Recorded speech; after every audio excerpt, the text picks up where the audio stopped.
Halo, jumpa lagi di Ngobrol Bareng. Program ini tayang di channel YouTube Jateng Today. Kali ini kita akan mengangkat tema pembukaan sekolah di masa pandemi. Sudah hadir bersama saya hari ini Mas Bagus Suryokusumo dari Satgas COVID-19 SMK Negeri Jawa Tengah. Selamat sore Mas Bagus. Selamat sore Mas. Apa kabar? Sehat? Sehat, alhamdulillah. Baik. Oke, semoga selalu sehat ya di masa seperti ini. Mas, kita akan ngobrol-ngobrol soal pembukaan sekolah di masa pandemi kali ini. Khususnya di SMA Negeri Jawa Tengah, kemarin sudah ada pembelajaran tatap muka ya, simulasi. Apakah sudah dipertimbangkan secara matang? Beberapa ada klaster pondok pesantren, ada klaster sekolah itu sebelum memutuskan untuk membuka, kajiannya seperti apa, Mas? Jadi ini, ketika awal itu ada perbincangan di Dinas Pendidikan Provinsi Jawa Tengah, itu kita disuruh menyiapkan standar-standar protokol kesehatan di dalam sekolah. Nah, ketika kita sudah menyiapkan semuanya, keluar nota dinas. Di dalam nota dinas itu kita diminta untuk melakukan simulasi pembelajaran tatap muka pada tanggal 5 Oktober 2020. Ketika kita simulasi pembelajaran tatap muka di hari Senin itu 5 Oktober 2020, karena kita sekolah boarding, berarti siswa-siswa kita itu datang pada hari Minggu. Nah, pada hari Minggu itu kita sudah mulai menerapkan protokol kesehatan pada hari Minggu. Jadi ketika siswa datang itu langsung kita punya data cek kesehatan dan cek suhu tubuh. Kalau semua siswa sudah datang, jumlah siswanya 119 siswa untuk kelas 12. Siswa sudah datang, kita karantina di asrama terlebih dahulu. Kita karantina di dalam asrama, kita bimbing, kita berikan sosialisasi tentang protokol kesehatan. Terus hari Seninnya belum mulai pembelajaran. Kita belum memulai pembelajaran. Kita memulai pembelajaran itu ketika rapid test sudah dilakukan. Nah, kebetulan Dinas Kesehatan Provinsi melalui Labkesda memfasilitasi rapid test untuk SMK Negeri Jawa Tengah di Semarang. Sudah, semua karyawan dan guru sudah di rapid test dengan jumlah 220 orang itu di hari Selasa tanggal 6-nya. Jadi ketika Minggu dan Senin itu siswa-siswa dalam bahasan saya itu saya karantina dulu. Nah, ketika saya karantina, siswa itu belum pernah bertemu dengan guru. Nah, ketika rapid test dilakukan hari Selasa itu juga belum pembelajaran. Kita melakukan pembelajaran itu ketika hari Rabu. Baru kita mulai pembelajaran, simulasi pembelajaran tatap muka. Seperti itu, Mas. Dari tanggal 5 sampai sekarang kan sudah hampir seminggu ya. Kondisinya seperti apa simulasinya? Kebetulan semua guru, semua karyawan kita mempunyai komitmen yang bagus. Jadi semuanya bekerja sama agar simulasi pembelajaran tatap muka ini berjalan dengan baik.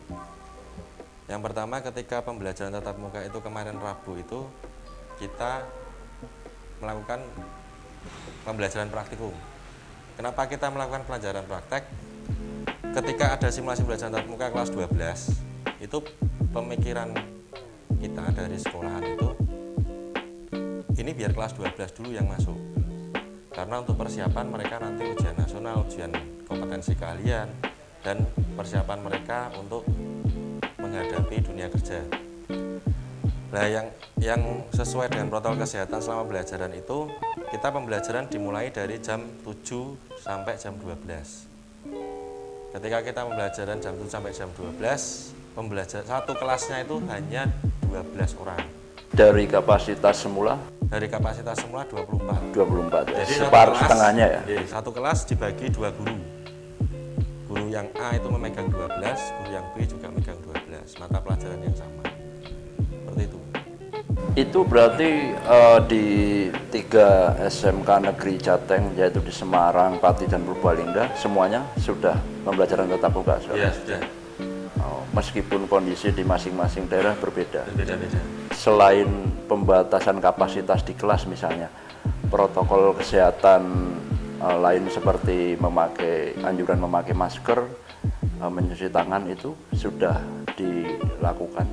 Sudah, kita di sekolah selalu setiap pagi itu selalu sebelum siswa itu masuk ke dalam kelas, kita selalu menggaungkan 3M yang mencuci tangan, memakai masker dan menjaga jarak. Karena kita di sekolah boarding, sekolah boarding itu ketika pertama itu standarnya ya Mas, standarnya itu satu kamar itu 8 orang. Ketika satu kamar 8 orang, kita hitung 120, karena dengan kapasitasnya harus dikurangi 50%, berarti satu kamar 4 orang. Nah, satu kamar 4 orang ini kita butuhnya sekitar 26 kamar. Jadi di dalam asrama itu total dari 180 kamar kita pakai 26 kamar. Nah, di kehidupan asramanya mereka ketika mau beribadah dan lain-lain di dalam masjid juga sudah diberi tanda jarak. Untuk makannya pun juga sudah diberi jarak. Yang sebelumnya makan itu satu angkatan 355, jumlah siswa saya itu 355, itu semuanya makan di dalam ruang makan. Sekarang karena 120 itu aja saya bagi 2 shift. Bagi 2 shift. Makannya ada yang shift pertama dan shift kedua.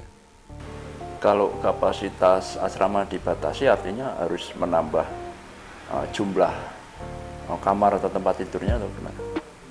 Karena ini simulasi, karena kita simulasi dengan jumlah siswa kita itu 355. Karena dengan nota dinasnya hanya boleh 120. Jadi kebetulan dengan 120 itu kita masih bisa untuk mengatur dari 8 jadi 4, itu kita masih bisa. Tapi nanti ketika semuanya masuk itu agak keberatan sebenarnya. Tapi kemarin sudah ada solusi, ya mau gimana lagi karena pandemi Mas. Jadi karena pandemi kita juga harus punya strategi yang khusus untuk penanganan anak-anak. Ini setelah berapa bulan pembelajaran daring sampai sekarang dijadikan pembelajaran tatap muka. Sebelumnya berapa bulan siswa belajar dari rumah? Siswa belajar dari rumah itu awal saya memulangkan anak itu sesuai anjuran dari dinas dan persetujuan kepala sekolah itu tanggal 16 Maret 2020. Baru kemarin tanggal 5 Oktober 2020 kita diberi kesempatan untuk melakukan simulasi pembelajaran tatap muka. Kesiapan guru dan tenaga pendidiknya sendiri gimana? Tadi saya bilang, jadi guru, karyawan, terutama pamong, itu semuanya mempunyai komitmen yang baik lah.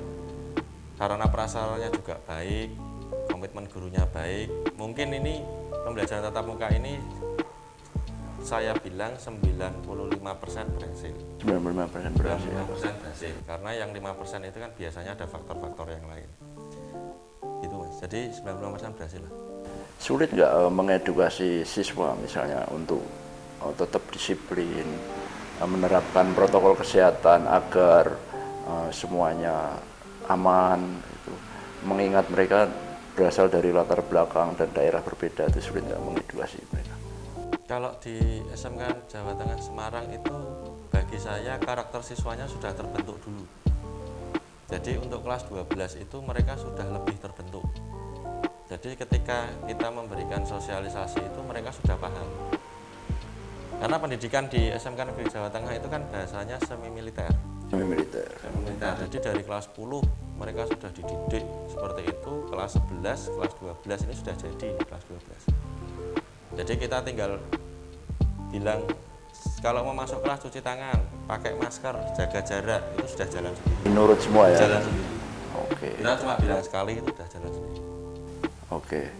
Semoga pembelajarannya berjalan lancar dan sukses, sehat semua. Amin, amin. Makasih Mas. Mas Bagus, terima kasih sudah ngobrol-ngobrol dengan kami, sudah meluangkan waktunya. Dan terima kasih sudah menonton tayangan ini sampai selesai. Kita jumpa lagi di lain kesempatan dengan narasumber yang berbeda.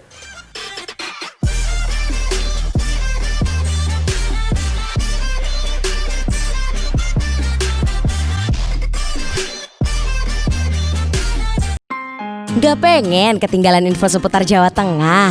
Baca jatengtoday.com.